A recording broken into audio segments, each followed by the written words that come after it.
अपना घर कौन सा है माँ? घर जिसमें ही सारे रिश्ते पनपते और फूलते फलते हैं। छत जो हमें सुरक्षा ही नहीं सहारा भी देती है। दीवारें जो हमारे सुख दुख की साक्षी होती है।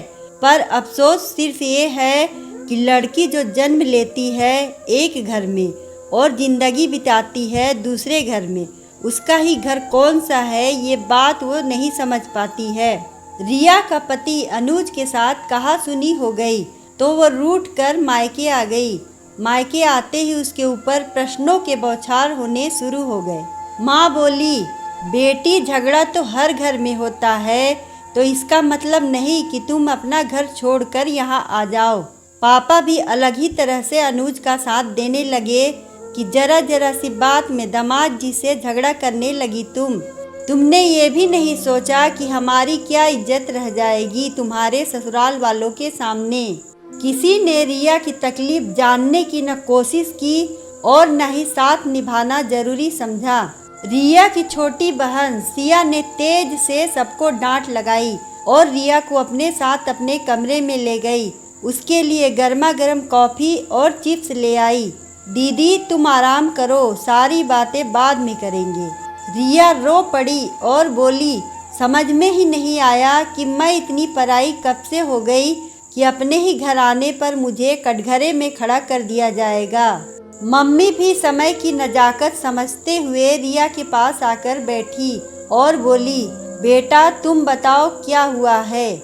मम्मी अपना घर कौन सा है? ससुराल में कुछ भी हो जाए तो 1 मिनट नहीं लगता है लोगों को बोलने में कि जा सकती हो अपने घर।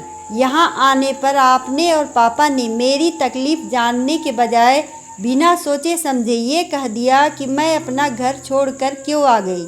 माँ, हम लड़कियाँ 2 भागों में बांट दी जाती हैं। शायद इसलिए हमारा अपना घर कोई भी नहीं होता है, वरना किसी को हक है कि हमें इतनी आसानी से घर से जाने के लिए कह दे। बहुत बड़ी गलती हो गई बेटा, मुझे माफ़ कर दो। एक औरत होकर भी मैंने तुम्हारा साथ देने के बजाय तुम पर ही आरोप लगाया। ये समाज की दकियानूसी बातों की वजह से घबरा कर मैंने ये सब कहा। ये घर तुम्हारा है बेटा, तुम जब तक चाहो रह सकती हो। इतने में डोर बेल बजी।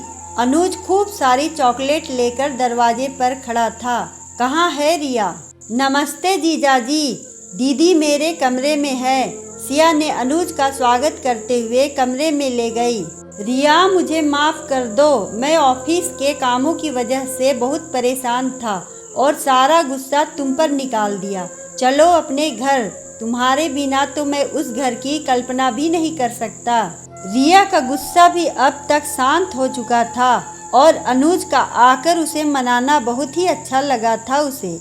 रात का खाना खाकर अपने घर जाने लगी तब मम्मी बोली, बेटा देखा ये दोनों घर ही तुम्हारे हैं, पर अलग अलग जिम्मेदारी समाज ने हम औरतों को बांटी है और हम में ही ये काबिलियत भी है कि हम बखूबी इन रिश्तों को संजोकर चलें, जिससे इनमें से किसी घर को कभी भी कोई तकलीफ ना हो, क्योंकि किसी को भी तकलीफ होगी तो सबसे ज़्यादा हमें ही होगी।